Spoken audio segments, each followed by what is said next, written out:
I've always been interested in working as a handyman to be able to repair whatever needs fixing.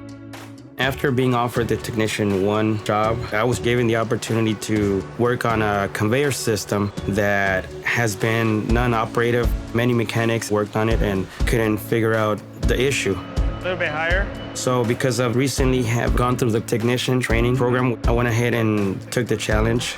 I was able to get that conveyor up and running within 3 weeks of starting the project. The reaction of my peers, they were excited for me. Jose, I'm so proud of you. This is awesome. I felt like I had accomplished something huge.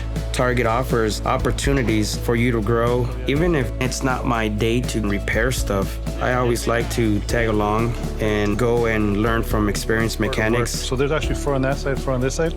It's helped me to increase my knowledge. Life at Target has allowed me to really work on my house and be able to provide a good home for my family. I have 3 daughters. I'm married to this wonderful woman, Jennifer. Look at that. Yes. You got the hookup right there. Yes, they did.